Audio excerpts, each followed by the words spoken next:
over, and we should be live. Welcome in, everybody, to another weekly live stream here on Celtics Digest. I'm your host, Bruce Velez, with my co-host, Patrick Billings, and a little bit later of a stream today. Unfortunately, had to do some work with the Suns, so it got postponed. But Patrick was, delighted as ever to, be nice enough to push that back, and we were able to discuss the Boston Celtics here as they gear up tomorrow for their so-called final, looks like, summer league game before their consolation game, as they unfortunately did lose in their latest contest versus the Miami Heat. But we're going to dive in and explore everything that's been happening around summer league. Looking forward to that game tomorrow, but also looking at who's really stood out so far from the Boston Celtics, as there's been a lot of names, not only from their first round pick in Hugo Gonzalez, some nice performances from Amari Williams, Max Shuga, but not only just that, Jordan Walsh, Baylor Shiren, even Charles Bassey, the mystery man, still is revolving around the Boston Celtics as well. So we'll have a lot to break down and discuss. Patrick, it's obviously great to have you here on the stream to break this all down. And so far from the summer league here, I would ask you, what is one word that you think can mainly really describe what you have taken away from this Boston Celtics summer league in these 3 games? I would still say fun, Okay. because I'm enjoying watching it. Because I think that we've had this sort of perspective from watching the Celtics for a while, just expecting a lot more. And I think now that I'm starting to appreciate a little bit of, the stuff like this, watching some guys be able to develop and kind of see my thought is that some of these guys are going to actually get some big minutes this year. So I think that's why it's more fun for me to watch, because I don't have too much of expectations when it comes to next year. I don't think that we're going to win the championship, but of course every year I'm going to say we will. But if you get what I mean by me saying that, I think it's just more fun to watch when there's not much expectation. There's going to be some of these guys actually getting some good rotational minutes, and I think it's just fun. I think they're playing well, and I wish they ended up getting that win. They kind of came back and lost the lead right at the end, but yeah, I'm having fun watching them. Yeah, I would definitely agree. Fun is definitely one of the key words to describe this Celtics Summer League team, in my opinion. We talked about it before they really started this Summer League, that this was kind of one of the most important Celtics Summer Leagues for all the reasons you just mentioned, right? Some of these guys might have some key rotational spots or fighting for some rotational spots within this Celtics team throughout the season, and it's kind of fun to see and kind of have those expectations of, what they could potentially blossom to within the Celtics team from seeing them have their success in their summer league so far. And even though they did, fall short in that game versus the Miami Heat, they have given us some great performances and overall have given us individually some expectations that we can look forward to. And with that, one of those people, I think it really, really stands out with one of the guys that's in the thumbnail and someone that's not on this Boston Celtics team. So I'd love to dive in, kind of explore him first. We were luckily to have Nick dive in and do a video on Charles Bassey today. So if you missed that, go check it out. But revolving around Charles Bassey, I think he's been what we quote-unquote call as the mystery man for the Boston Celtics here, because he was photographed at Celtics training camp during practice. No one really noticed that he was there, and then he just showed up at the main for the team at Summer League and was just playing with them. And in his first 2 games, looked absolutely insane, posting 2 double-doubles and really capitalizing on that. In the game versus the Miami Heat, looked a little bit more back down to earth, playing up against a guy in Khalil Ware, which kind of gives a little bit of realistic expectations for what we could kind of get for Charles Bassey within going into that Celtics team. But it's clear and evident that he's better than a Summer League roster, better than being a two-way guy, and even though he's had some injuries in his career, could be a solution for the Boston Celtics within that short center rotation group with guys like Luka Garza, Namish Keita, and even Xavier Tillman. So Patrick, what have been your kind of main takeaways so far from Charles Bassey so far in this summer league? I like his aggressiveness, and I think that he's really showing his veteranship, I guess you could kind of call it, because he's been around the league for a couple of years now. It's not like he's someone new, but kind of like a rotational guy, backup big that he's kind of played, been up and down in the G League pretty much his whole career. And like you said, I still think it's so funny. We keep calling him the mystery man, but it's just like, this came out of nowhere. He was at a random workout, and no one realized he was there. See him on an Instagram story post, and then all of a sudden, he's on the Summer League roster after he wasn't even rostered. So, he's been a true surprise, and kind of like the star of the Summer League for the Celtics, if you want to even call it that. 2 of the 3 games, like you said, double-doubles. His defense has been great, getting the blocks, getting all those rebounds, which we want from a big man. And like we said in one of our videos, just talking about our center situation, if the Celtics make the roster moves to get him onto the roster, I think he would deserve some starting minutes with them because he's truly proved it. I mean, it is just the summer league, of course, but I mean, he's played some big backup minutes before, and why not kind of give him the opportunity with the Boston Celtics and kind of get him starting? Hopefully, we find some space for him because truly enjoying him. Yeah, that's how I really kind of feel with this. My main takeaway is that if he's not going back with the Boston Celtics to their training camp post this summer league, then there's some real questions on what's really going on, because I think he's truly impressed and has, kind of showcased that he could be deserving of those minutes. I know not only just us have stated that, but a lot of other people in the Celtics media space also think that he could potentially be a guy that could make an impact. And I'm not saying like coming in and being a dominant starting center, right? But someone that can at least fight in that rotation room, right? Because like you mentioned, that room of Namish Keita, Luka Garza, Xavier Tillman at this moment has, no like standout player. So a guy in Charles Bassey can kind of go into that rotation and compete amongst those guys. Not only maybe bring out the best in them, but bring out the best in himself to really showcase to the Celtics team what his true potential could be. And you've highlighted that quality of him being a solid backup big already for the San Antonio Spurs within his time. Some injuries have really been, sidelining him from reaching that full potential, and truly, in my opinion, for that San Antonio Spurs team. So that's something for the Celtics to keep an eye on with as well. But if they have 4 centers or 3 centers and a power forward that they're running at center in that rotation, I'm sure a guy like Bassey would kind of split minutes and they wouldn't give him that over-exhaustion, which would allow him to kind of, maybe be able to bounce back or play solid or effective in the small minute gauge that he is given within this Celtics rotation. Yeah, and I think I really just want to touch on, I mean, he just does the right things. He does all the things that the Celtics would want in a center, grabbing all those rebounds, like I said, being a good paint presence on defense as well, and kind of being a little bit of a lob threat as well. And that's something that I've wanted for the Celtics for a while, is just having a good lob threat, because we talked about the Time Lord, even Luke Cornett being a lob threat.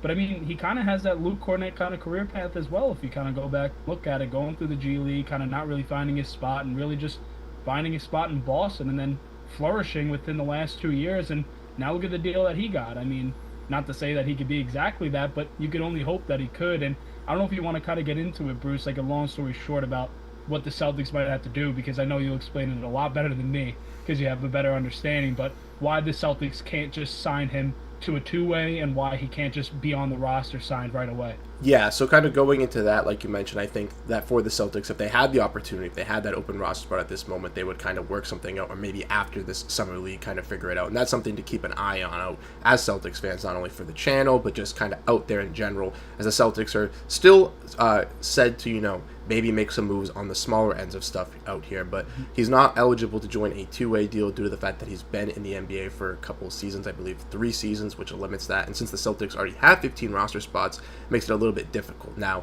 they do have 2 guys that are having non-guaranteed deals, Jordan Walsh and JD Davidson, and we did see the Celtics pick up the team option for JD. Now, that does become non-guaranteed. I think that's non-guaranteed till January, so that's something to keep an eye on if you're the Boston Celtics. But at this moment, I still think they'd like to keep JD or potentially keep Jordan Walsh from what we've seen so far in the Summer League from Walsh, and so far what we've seen from Davidson over in the G League last season. I still think that they bring some promise, specifically for how we kind of are expecting the Celtics team to be kind of slated in this Eastern Conference, trying to just kind of find those kind of diamonds in the rough and just try to figure out who can be those next, Luke Cornett, Peyton Pritchard, Sam Hausers for this next team that's going to be coming through, as we've already seen some of those pieces already leave here, and potentially even more with Al Horford out there as well. So with Bassey, it's a little bit difficult for him to kind of come onto the roster right now. But like you mentioned, Patrick, if they make a move here on the edges, right, waiving a JD Davidson, or potentially even doing what the the Oklahoma City Thunder did with Dylan Jones, trading him to the Wizards, giving him another opportunity somewhere else, and then taking Kobe Jones and waiving him, that's something we could see the Boston Celtics do with like a JD Davidson contract to bring in a Charles Bassey if they do waive someone that they are trading for, who's also a non-guaranteed deal. Or potentially we do see them, have some dilemma with Charles Bassey, because we had this problem last year, and I mentioned this to you privately in our chat, but we saw this with Lonnie Walker. He had a very impressive preseason, but since they had Springer on the roster and they couldn't move off of him, they just didn't give a contract to a guy in Lonnie Walker, and he just ultimately walked. And the Celtics could be presented with that going into training camp this year, seeing Charles Bassey, using him in the preseason, trying to figure it out, but not having a move kind of set in stone or not feeling confident in doing a move to bring in Bassey, so they ultimately do lose him. And that's something also to kind of keep an eye on as well. Yeah, I think keeping him around would definitely be in the biggest benefit of the Celtics. Because, I mean, this is just the summer league, but if we're able to have him around in training camp and maybe in some of those preseason games, right, that would still be a play. I think kind of seeing him go against some bigger talent would definitely be a bigger tell. I mean, Lonnie Walker ended up getting a great opportunity going overseas, came right back to the NBA, playing for the Sixers. And I think that's definitely a similar situation, like you said. And hopefully he gets an opportunity because he's truly deserving of one, and I think that he would affect the Celtics like heavily. Heavily I'm saying that, but I really do think that he could play a big role with the Celtics, especially with all these missing pieces. I mean, maybe someone's looking at Xavier Tillman, like you said. Maybe the Celtics, if it's possible, to move off of him, and then we waive someone else through the trade, and that opens up the roster spot. So maybe that could be the possibility. Yep, I think that's kind of the way to think about it too. And also, I think with the Celtics last season, one thing to look at is the addition of Lonnie Walker. I don't think was as significant at that kind of guard position, maybe as much as a guy as Charles Bassey is for this center department, how they're kind of looking at as well. So I think that's also to keep an eye on. I think it's more likely for a guy in Bassey to get a deal, but it's always something to monitor within this Celtics team. And one chat that I want to get to is from Kenma here saying, I'm tired of people freaking out about the season. Tatum is out. Even if he did come back, we're still retooling because of Jrue and Porziņģis being traded. I think Brad's setting us up for the season after, and this is something that we've kind of talked about. I would really agree with this comment as well, as we've kind of mentioned. It's just trying to find those, I guess, other pieces, right? That new Derrick White, those new kind of untapped role players like that new Peyton Pritchard, that new Luke Kornet, that new Al Horford, who they can lock up long term. And then once they figure out who those guys aren't really fitting in, then they can make those other moves around the edges to go get that Jrue Holiday, go get that Porziņģis again via trade, and then really stack up with this roster once again in 2 to 3 seasons with Jayson Tatum, Jaylen Brown, Derrick White, or whoever is on this roster. Yeah, I think we're definitely getting into the final point of Jaylen Brown, if he can really be that number one option. We've always said a 1A, 1B, sometimes even a 1A, 1A situation. That's been the whole argument that people still think that Jaylen Brown is the number one over Jayson Tatum. But now this year we're finally going to see that with 82 games, wherever the hell it's going to be, that he actually ends up playing. Hopefully it is the full season. But, I mean, they're still going to probably make the playoffs because the East is not that great. I think we could all kind of agree on that. I could argue it just because my friends are Lakers fans, so I could just argue it for the argument. But, I mean, again, seeing Jaylen Brown kind of go out there and just be a straight killer, I think he could carry us to a maybe even a second round. Who knows? We got to see what we got in front of us. But this is the time for a guy like Jordan Walsh as well. He's getting into his 3rd year now on that contract, and that's the type of pieces that you're talking about. Kind of seeing what they have, and maybe if he's not showing what he has to be showing, then maybe he's one of the pieces they move off of, and a couple other guys like that, the two-way guys, and they've been around, like a J.D. Davidson. He's been around for a while. It's like, when are we going to give up on the project and kind of just set ourselves up, like you said, for that Jayson Tatum the year after? 100%. If you want to touch on one little thing here before we get into some more guys here on the Summer League, you just mentioned some two-ways, so that just sparked some interest in talking about Drew Peterson, who we did not mention here on the channel, but is going to be joining the Charlotte Hornets. Obviously, a little bit more of a project piece, but going to play with Charles Lee, someone who has experience with, I believe, Blaine Mueller is also there, who was a coach of the Maine Celtics when he was playing with them 2 seasons ago. So going with some familiarity pieces could be, another diamond in the rough for them, another, building block, as the Hornets are, a little bit more set back than the Boston Celtics in that building process. But I think that's a kind of good move for Peterson and the Hornets, even if the Celtics are losing him, because they didn't have that availability on these two ways.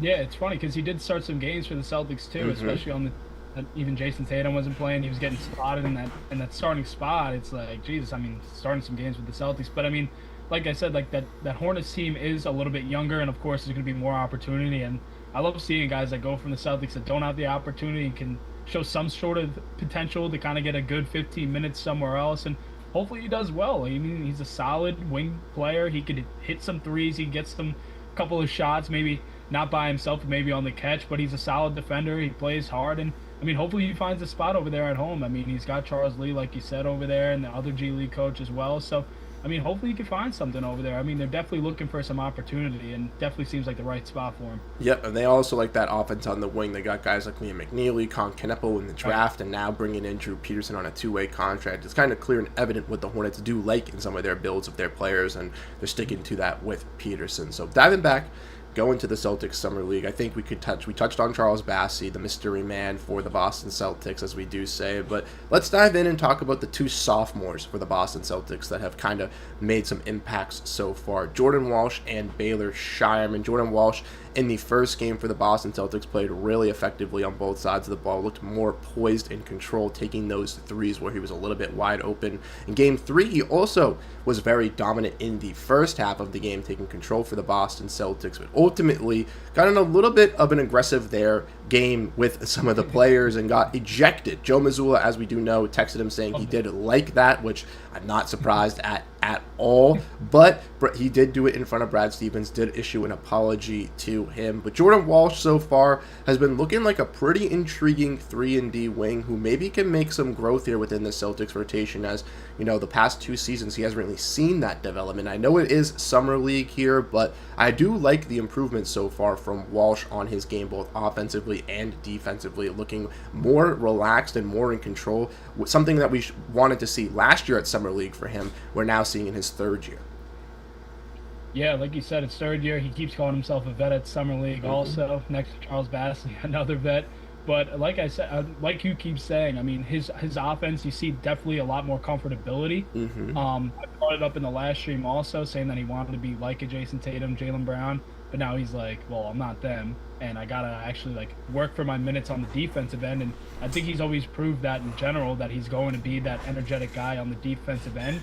And I think he's showing it a lot more, but also bringing it on the offensive end. So he's not really burning himself out on defense all the time, and he's actually saving some energy for the offensive end. And that's the type of stamina that you want to see out of a guy, and just like the grit and grind out of him. I can't think of the word other than that one, but just the grit and grind that he's showing is definitely something that stands out a little bit more, because he knows that he has a chance to play a good rotational minutes with the Celtics, maybe a 15 to 20 minute guy this year with how the wings are looking.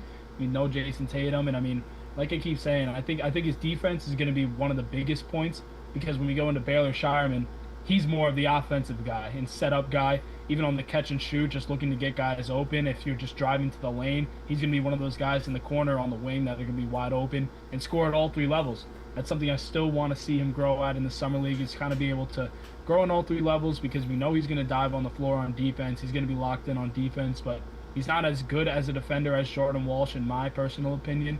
But I think that they both can play on the court together, and I think if they figure that out together, I think that it will work out for the best of them, instead of kind of just outplaying another, trying to like fight for the same minutes. I think if they could fight to play on the court for the same minutes at the same time, I think it would be more beneficial to the both of them. I like that, and kind of building that chemistry while playing in Summer League is only going to help translating going into the preseason, as we'll see more of them in that, but also going into the regular season where they are playing for those roles, and then translating to Baylor Shireman, like you brought up. Obviously, he's had some little bit of struggles from 3-point shooting range. I know in Game 1 didn't look that great. In Game 3 particularly had some struggles as well, but his shots, you know, are like close to the rim. I remember there was one key play where in the 3rd quarter of the Heat game, they had like a diving loose ball with Ugo diving on the floor, and then they brought it up on a quick transition. Baylor Shireman had a 3, and it looked like it was going to go in, and it like barely rolled out. It would have been even a better play if it had fallen, but unfortunately for Shireman, that part of the game hasn't fallen. But everything else has looked really good, right? Him on ball, being this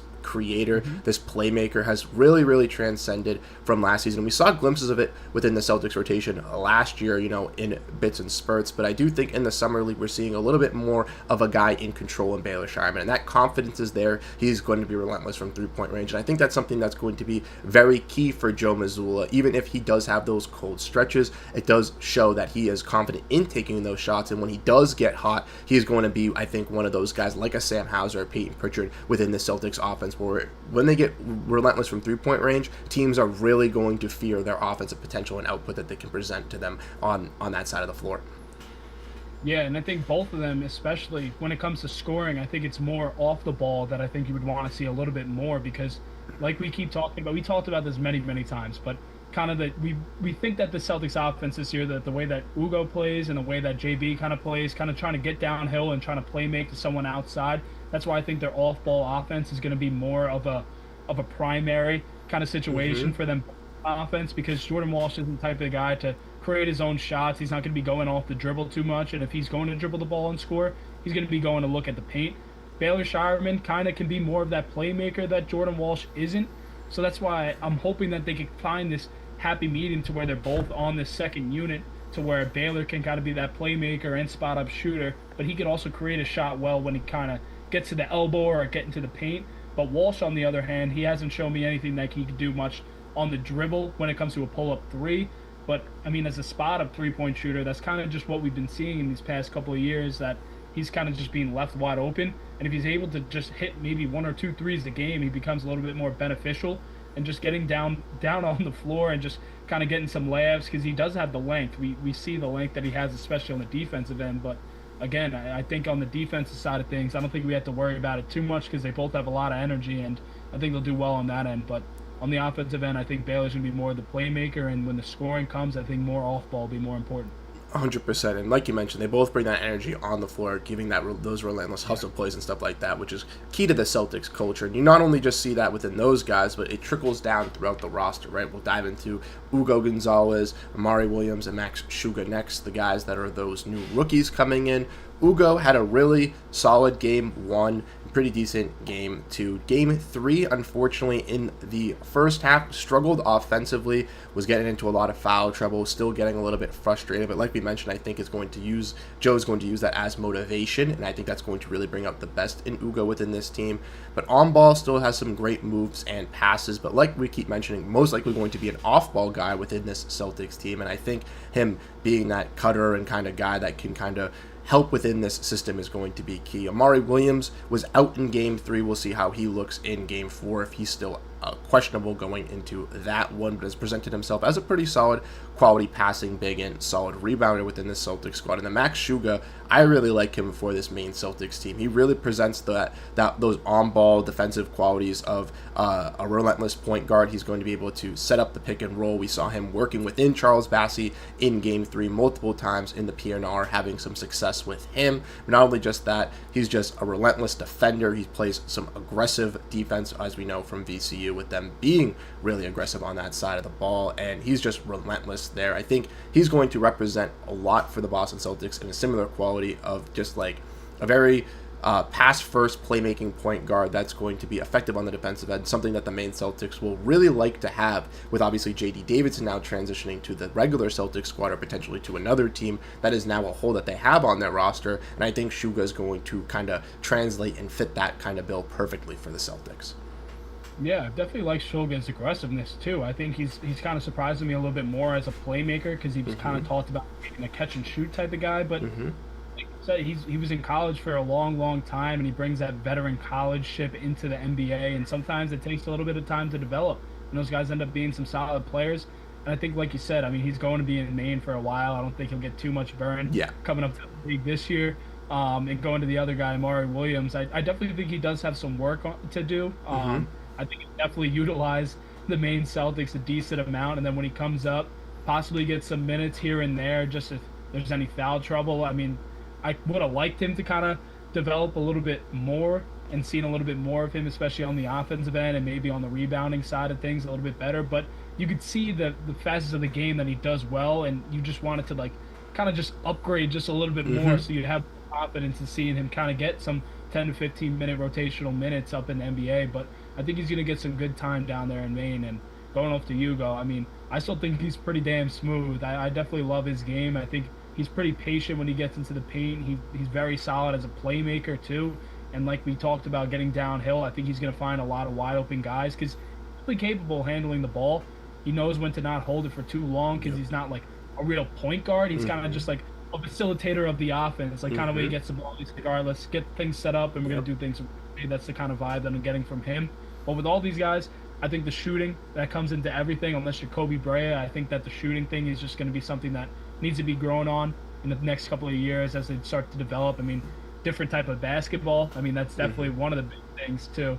But again, I mean, there's a lot of growth with all these guys and definitely some positives. But I mean, it'll take a little bit of time, but hopefully it'll be quicker than later, honestly. Yeah, I would agree. And I think you kind of mentioned it with the two-way guys. They do seem like they're mainly going to be two-way guys going into this season still. But that's still some promise for the Celtics. Miles Norris as well has been relentless from three-point range. He had a little bit of a spark run as well in that game 3. So I think he can be a solid G League player as well for the Celtics. So with those 3 two-way guys, it is nice. Going back to Ugo, you mentioned with his facilitating, that is a perfect way to describe how he wants to get this team going, right? He just is that main facilitator for the team. When he brings the ball up, he just gets the team right into an early action and kind of just gets that offense flowing and moving, and that's clearly what you can see with him running the point guard, and I really like to see that. Not to mention his defensive effort as well is really relentless with his hustle plays and his grit and grind, and you can just see why the Celtics picked him now from watching him play. He fits a Boston Celtics like identity, that mentality, what the Celtics represent, and ultimately all 3 picks, in my opinion, do kind of represent that here for the Boston Celtics. Now going in to some other guys as well, Patrick, there have been some names flying around. We've seen Isaiah Wong get some run with the Celtics. Unfortunately, hasn't really been able to buy some baskets. Kenneth Lofton calmed down after game 1 of taking control, maybe going out in a revenge game versus the Wizards, but has been playing pretty decently. Played a solid pick and roll with Baylor Shyman in the last game here and was passing a little bit more. And then Jalen Bridges had a pretty solid game 2, but hasn't really stood out really much in game 1 and game 3. Do you think any of those guys could potentially get an invite going to Maine? Obviously, they're not really going to be two-way guys. They're going to the guaranteed roster. But do you think with their productive input that they've put so far could warrant them another opportunity within the Maine Celtics organization? Yeah, I think especially Jalen Bridges, that's your guy. I mean, he definitely was loved over there in Phoenix, like you've said many times, and I think that he could definitely have a great opportunity to even be a two-way guy as well, especially, sometimes in the Summer League, I mean, it gives you a lot of opportunity to be aggressive, and that's why they give everyone 10 fouls. So that's why everyone's using them. Ugo had, 7 fouls at halftime? Yep. So they're being ultra aggressive, and, I mean, they have no issue with doing that. They're just going to play hard ball. They're all fighting for the spot, and I like that type of basketball, and I think those 3 guys could definitely play a vital spot in the Maine Celtics. I mean, I do love Lofton. I love Isaiah Wong as well. I mean, it sucks the ball's not really going in for either of them. I mean, I've seen a lot from Kenny Lofton getting all these insane rolls just flopping right off of the front of the rim, off to the side. Like, he just can't catch a break down low. But, again, I mean, I like these players, man, and I hope that they can develop into something because this is the perfect opportunity for them to be with the Celtics because what we know that's going to happen within these next 2 years after this one, I mean, there's a lot of opportunity. The Celtics have a lot of things up in the air, and they could find themselves a spot if they start playing a lot better and just finding their spot in the offense and seeing what fits the team best. I completely agree, and I think that for the Boston Celtics, like you mentioned, this key season that we're going into is all about opportunity and trying to figure out who can be those guys to really stand out. Like we mentioned, this is the uncertainty of who's really going to be on this roster, who's going to potentially be coming back. Al Horford is still a free agent as the moment that we do speak, and the Warriors expected him to already sign, so could that be some uncertainty rivaling around that? We'll have to obviously keep our eyes peeled revolving around the Celtics as they try to gear up this rotation and get kind of squared away for everything into the season. And lastly, Patrick, I will ask you, we will discuss the top 6 guys, and I'll ask you to rank them for me, and I'll give my rankings too. We'll obviously discuss Shireman, Walsh, the 3 rookies, and Bassey. What is your ranking 1 through 6 for those guys so far from what you've seen in the Summer League, and what do you think? I think Bassey's got to be 1. Okay. I think that he's just totally impressed me. Just coming from a guy that really just came out of nowhere. We had no idea what he was going to bring to the table. I mean, I think those 2 double-doubles and a lot of blocks, honestly, just how effective he's been, and especially at a position of need. I think that's honestly just been one of the most impressive things that I've seen. I'd probably put Jordan Walsh at 2. I think that he's been able to show some signs on offense that he's gaining some confidence and just kind of being that guy out there that knows he really needs to fight for that spot, being his 3rd year there, and I think he's doing it a lot better than last year.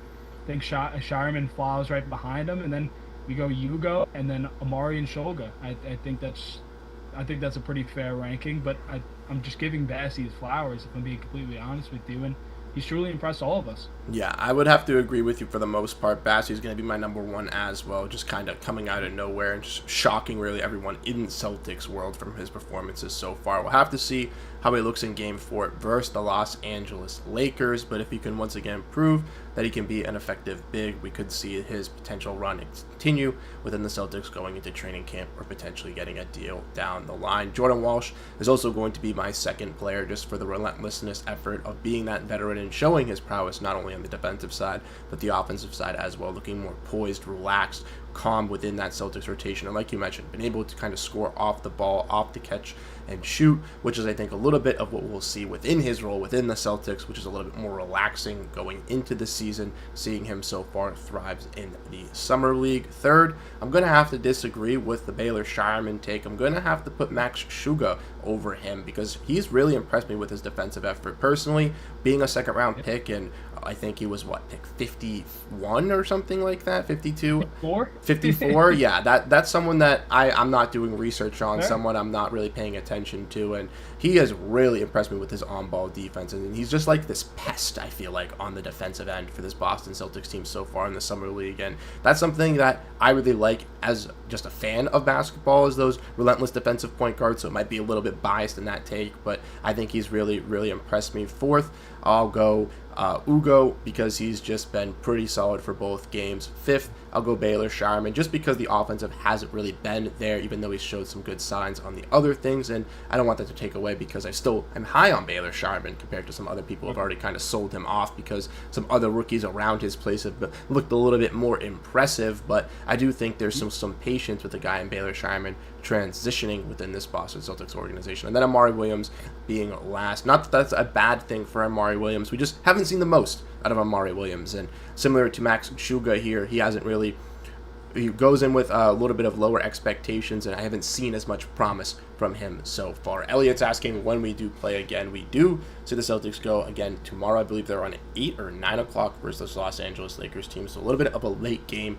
But we'll have a post-game following that, breaking down what happens with the Celtics. They will potentially have a consolation game as well following that, because I do not believe that they will qualify for the semifinals, as some teams are already 4-0, and it's looking like with this loss to the Heat that the Celtics have lost that opportunity. But regardless of all of that, the Celtics Summer League has been fun. It's been exciting. Ultimately, I've been amazed with some of the production so far, and I'm really bought into what this season can become and for what this team can turn into, even if it's not going to be a top 3 or top 4 seed in the Eastern Conference. Like you said, Patrick, I do believe they'll be in that low-end playoff hunt, potentially in the play-in hunt within this squad, and I do think we will see the Celtics making some noise in this Eastern Conference. So overall, a good breakdown of the Summer League so far. Patrick and I will be once again live next week to break down everything Boston Celtics as well, looking at some other things and hopefully some other moves transpiring within the Boston Celtics. As after we see the Summer League, hopefully we can hear some news revolving around Al Horford and Charles Bassey to get to you guys. But without further ado, we want to say thank you guys so much for tuning in, hanging out here, and being with us, because it was an absolute great time talking about the Boston Celtics and looking at everything here. And we're going to be signing off, but we'll catch you guys once again, like I mentioned, next week. We'll be live at 6 p.m., not 8 p.m., all due to the fact that I will not be writing for the Suns next week because they will not have a game next week, luckily. But thank you guys so much for tuning in. Thank you for Patrick for obviously hopping on, even though we had a little bit of a delayed start. And I really do appreciate all you guys for tuning in here and hanging out. So we'll catch you guys in the next one. Have a great rest of your week, and go Boston Celtics. Peace out, everyone.